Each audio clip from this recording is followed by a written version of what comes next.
Hello ladies and gentlemen, my name is Ingus and I'm from IGS Electronics, and today we're going to continue with AC10 drive manufactured by Parker. We're going to be looking at how to set the drive up in a remote control using 2-wire control, 3-wire control, and also we're going to be using a external remote potentiometer. If you missed the last video where we commissioned drive and run drive local run, do check that out in the description below, or any related videos and any other manuals that I believe would benefit you in any possible way. That will be in the description below. So let's get going.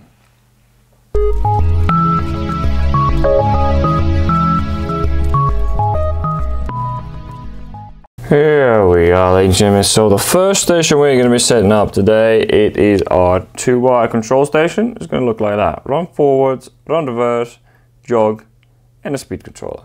So before we get started with the parameters, let me quickly show you the wiring as well. So what we have in here, we have a sort of a semi e-stop down there where we have a 24-volt signal coming out, and that's for the PMP. So 24-volt signal coming out to our e-stop in here, going through the e-stop, and then sort of sends the power to all the normally closed, normally open contacts. From there on, our run signal is going to be digital input 1, reverse signal is going to be set to digital input 2, and a jog signal is going to be set to digital input 3. You still have 4 and a 5 left, so do remember that. You still can set them up for whatever you want to do. And this in here, this is where our potentiometer is. So in potentiometer, in the manual, it states it has to be, well, it is 2.2 kilo ohm, but it doesn't say that's the only one you are allowed to use. So it would be nice if it would say that is it possible to use higher ones or not, but for now, we are going to be using exactly what the manual says, which is a 2.2 kilowatt. When it comes down to setting up your parameters, there is things to go called macros. This is what in a parameter 228, as you can see down here, this is the first macro of a what Parker has assigned up. I think it's about 6 of them. So it sort of outlines in here what standard parameters you need to work on when you are in the macro. So I just change 228 to whatever the number you're in. This is basically gives you an outline of what the digital input is going to do, and so on. We are not going to be using any of the macros. So there's another diagram in here, so they gives you a good understanding what is going on there. So we are not going to be using any of the macros because some of the functionality, how I operate the drives, does not apply to me. So I'm going to be doing my own setups, and these setups I'm going to be working with you now. Because the one thing what I don't like about their defaults is that the run signal latches in, and I'm not particularly a big fan of that. So that's why I'm changing things around. And for that, Parker gave another option. If you want to go that route, that's the route. So parameter 208 will sort of start change things around. As soon as you select any of these modes in here, so mode 1, 2, and then there's a 3-wire controller and blah blah. So we're going to be using, because it gives you options and it gives you the way you want to control it. So in here you can see down there we'll be choosing option 1, where as soon as we select forward terminal, our run signal will be on forwards, and reverse terminal will be run signal on for reverse. You can choose down here if you wish. If you wish, you can have a run signal forwards with that, just going forwards, and then you can have a flip over switch that would go from reverse to forwards that way. Options are there, really good. Give us a nice play around, so we can work the station the way we like it. So, and regarding when it comes down to parameters, we need to assign what we were trying to do to our digital inputs. So let's first check out the 208. Yeah, 208. As you can see, I am on 1, and as soon as you select 1, that forward will be flashing. And after that, we need to go to 316. That will be our digital input 1. And in 316, as you can see, I have 16, and let me find a page and show you what you can possibly assign to those inputs. So that's the list. It's a huge list. On all these things you can assign to those inputs, and they will do what you are trying to achieve. And as you can see down there, forward terminal, the one we see in the page just a second ago, says forward terminal would be 15 and the reverse terminal would be 16. And that's exactly what we need to set up. Forward, it's going to be digital inputs 1, and reverse digital 2.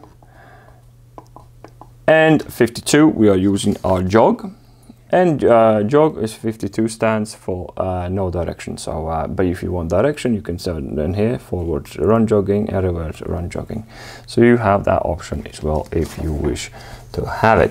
When it comes down to a jog setup, yeah, jogging, if you want a jog frequency, you can change. Jog has got its own frequency, and obviously, and it's got its own acceleration, deceleration. You can do that in parameter group at 100, which is 124 for the frequency. Let me just do that, and then we can end. Oh no, and that.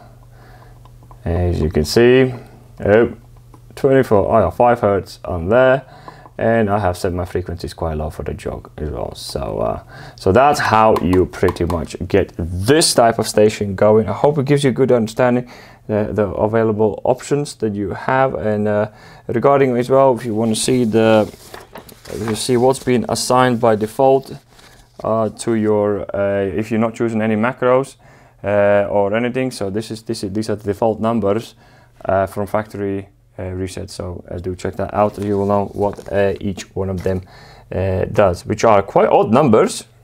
Like digital input is like jogging forwards, which is interesting. But yeah, so let me put the cover on now and show you how that works. And before we get show you how that works, the one main thing we completely forgot is where we're going to get our frequency from. So for that we need to go to a 203. In 203 we are able to select what frequency we are going to be using and what where we're going to be reading the frequency from. And as you can see, my one is set to 1, and that is a where are we? Yeah, external analog AI1. So that is pretty much where you can see down here. I am using 10 volts, A1 and a ground for our potentiometer, and that will pretty much set your potential up to A1 channel, and pretty much allow you to read the frequency from potentiometer of your station. So another thing to note is, as soon as you go change the 208 from 0 to any, these guys in here are no longer valid. So just I'll point that out. So let's check it out how that really works. So here we go. So we have a run signal, run forwards, as you can see, and then we have our frequency. If you try to turn on both, it will sort of stop, because you can see in the diagram what each bit will do. You just need to remove it and it will run. And also we have a potentiometer, we stop it, and also we have a jog. And that, ladies and gentlemen, that's how your 2-wire control station would work. So next up, let's check out how to get that 3-wire control going.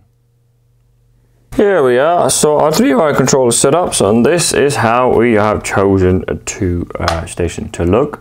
I debated which way I wanted to go, so I went for run signal forwards, run signal reverse, speed control, and also we will have our stop button with our sort of semi e-stop. So let me try and do how that wiring works. So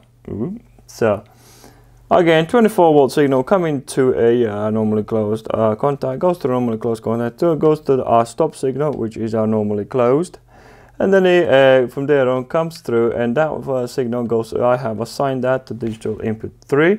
I'm going to show that in a minute how that works, and then it sort of sends a signal to forward and reverse, and both are the same as previous. Run forward is digital input 1, and run reverse is digital input 2. So, and also we have our potentiometer that is the same as the last time for 10 volts, AI1, and a ground. So when it comes down setting up this 3-wire control, it is actually quite nice options Parker has given to us. So one of them is, I've never seen other drives have it. we are still staying for the 208 functionality, so we're not using any macros again. So, because I said those macros don't really apply, don't work for me. So there's three options, three line. If you see down here, you have a three-line control. So you can have a couple of ways you can control it. So if you want, I have two start buttons in here, and as you can see down there, SB3, and it says X on it. Remember, all of these can be assigned to any of the inputs. The X are going to show that in a minute. It's actually called X, a three-line X signal is on the description. So in here we can use both buttons will start at the drive independently for forward or reverse. You can have an option where it goes forwards, and then you have a flip over switch in here, which K1 represents the switch. So you can have a flip over switch and then obviously the stop button, or you can actually have both buttons. Yeah, we have as a pulse. Pulse it once, go forwards, pulse it again, the same button, and it will stop, which is actually up here. I just realized I was not in the camera. And also you can do the same thing for pulse forwards. And when I pulse reverse, you go reverse and pulse again. So basically push the spin button again and it will stop. So it's pretty cool. So yeah, so you got 3, 4 and 5 208. That 208 parameter is pretty cool. So it gives you some very nice variety of what you can play with and what you can do with. So regarding parameters, as I said, the only thing we have changed is we have changed jog button to stop button. And that is pretty much in here. Oop.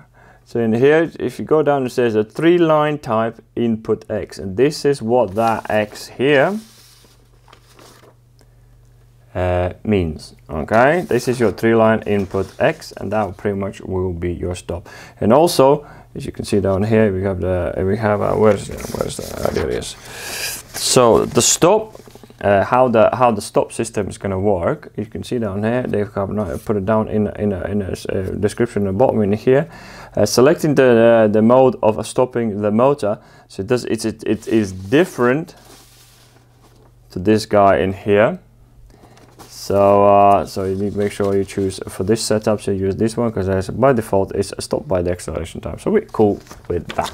So, and that, ladies and gentlemen, is how the 3-wire control is set up. I hope that makes sense. So we have, I'll quickly show you the parameters, might as well. So 208, we are on 3. Oh, why did I click that button? And then we're going to go for 318. We already know what 16, 17 is, forward and reverse. And 18, as you can see, I have selected 17. So that's, is how the 3-wire system would be set up. Let me put the cover on and show you how that works. Here we are. So this is our station. So as predicted, run forwards, it will run forwards. You can actually click a reverse and it will go straight into reverse. You can go backwards, forwards. Have a bit of fun. Also we have our potentiometer in there, and we will stop with our stop button. Now that, ladies and gentlemen, how is the 3-wire control system set up, and all these options. Hopefully I have given you a good idea of how to set this up and how to run it. Obviously, again, there's a lot more into it, and there's a part of the macros. Some people will choose the macros. Unfortunately for me, the macros don't really apply to me, but they are good macros nevertheless. So other than that, ladies and gentlemen, thank you very much for watching. This was concluding this video where we have done 3-wire control. In the next video, we're going to look at how to use a MOP speed control, which is basically 2-button control, a 2-button up and down speed control, and also be checking out how to set up the multi-frequency. So if you like the video, smash that like and subscribe, and comment below any questions, things like that. I will answer them as soon as accurately as I can. Thank you very much for watching, and I'll see you in the next video.